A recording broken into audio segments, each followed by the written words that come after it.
Hello, I'm BrigantiaBlackbird of Blackbird's Brew. Happy Saturday, and welcome to this week's Loki video, where we're going to talk about Hel, daughter of Loki. Hel is a Norse goddess who has charge of the dead and the underworld. Sometimes she's called Hela or even Earth. She's the daughter of Loki and Angrboda. Unlike her siblings, Hel is acknowledged as a goddess, and even by those who do not consider Loki to be a god, which is rather interesting considering her mother's a giantess. So I don't know how they quite reason that out. If Loki is just a giant and Angrboda is a giantess, then how could they together produce a goddess? So, it's a bit logically inconsistent for me, because either Hel is a full-blooded giant or she's a three-quarters giant who just happened to inherit her divinity from her father.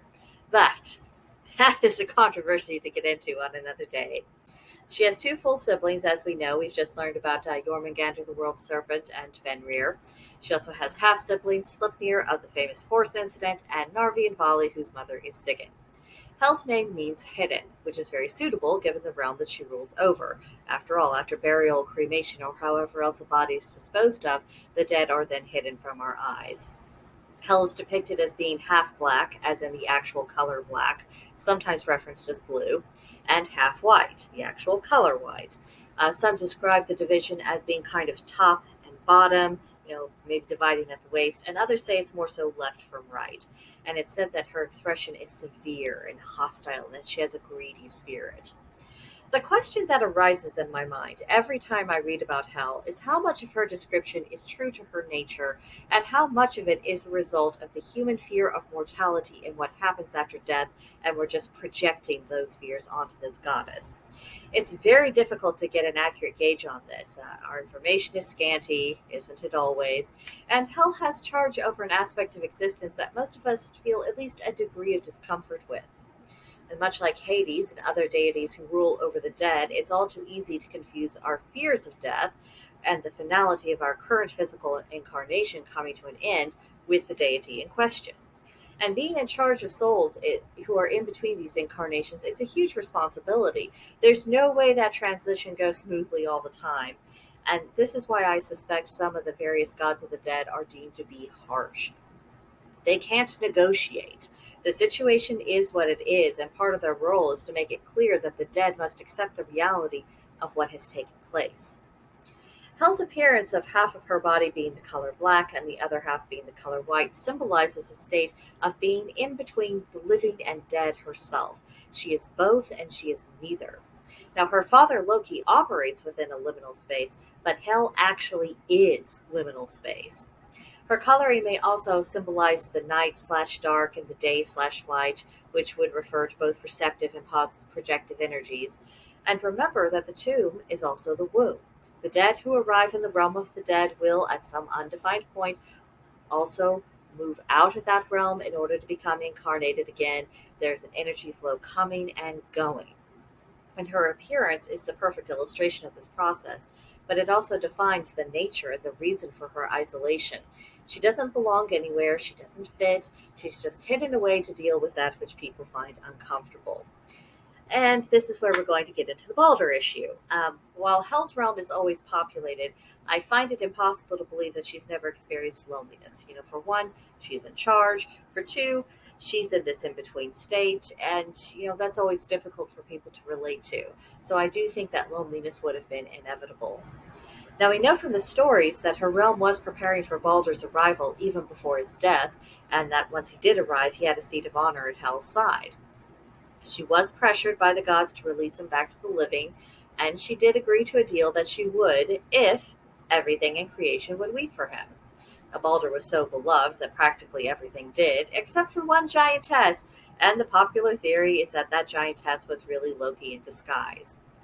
If we took all of this strictly at face value, we'd probably reach the conclusion that others have, that Hel is just awful and greedy and enjoys suffering, and that Loki is just out to make the gods miserable, and poor Balder got caught in the middle of a massive power struggle.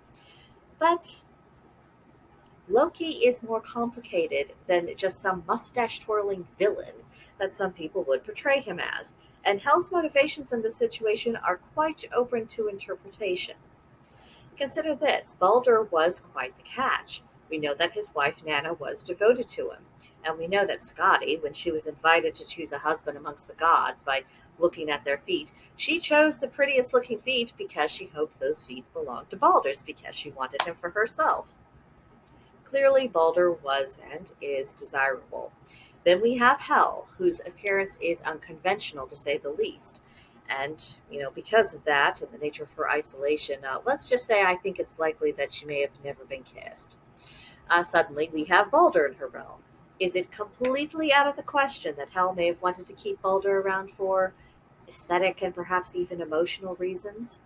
And if it was Loki who was disguised as the giantess who refused to weep for Balder, was this possibly the act of a father attempting to keep Balder in the underworld so as to make a match for his daughter? I can't quite dismiss that possibility from my mind. What if Hel and Balder are the Norse equivalent of the Hades and Persephone story? It's just a thought. Now, less romantically, what if keeping Balder was actually a matter of principle and of upholding the natural order? If Hel released him and allowed him to go back to the living instead of enforcing the boundary of death and allowing the eventual process of rebirth to take place, not only would that action defy the natural course of events, but it would also open the door to other exceptions and people wanting exceptions, and it would never end. The idea that people would come to have is that they didn't have to accept that physical death is permanent, and the only way forward is to have one's time in the underworld before you have an eventual rebirth. Hel has a very specific responsibility, and she may not have appreciated the attempt to disrupt her realm and to defy the role that death plays. Now, Hel is also involved in Ragnarok. It's said that when the time comes, she'll open up the gates of her realm, and the dead will join the giants, and they'll join Loki, and they'll march to war against the gods. However, it's not stated that Hel herself would participate in this battle, and her fate post Ragnarok is not explicitly stated. Now, given the nature of mortality and the fact that there were going to be casualties just all over the place in Ragnarok, it does seem reasonable that Hel would continue to retain her realm and carry on with her responsibilities there. This is part of her story that I wish we had more details about. I mean, why release the dead at all during Ragnarok? I mean, we have the giants, they were going to fight the gods, and they always seem to be a very formidable force on their own. Why would it be necessary or desirable to have the dead join forces along with them? What purpose does it serve? Ragnarok is the ultimate clash, as if all existing energies are coming together in one great explosion before a profound recreation. So, does the presence of the dead indicate that the fallen are contributing to that recreation and thus streamlining their own rebirth process? There's no way to know for sure, and the theories that I've presented are far from the only theories out there, but it's all worth thinking about and taking into consideration. And the beauty of studying is that we can put the information into the cauldron of our brains and let it simmer for a while without drawing any immediate and concrete conclusions. It's a lot to think about, there's a lot of possibilities to explore, and we've only briefly touched on it in this video. So let me know now what you think. Has this told you anything new about the goddess Hel? Has it shifted your perspectives on her?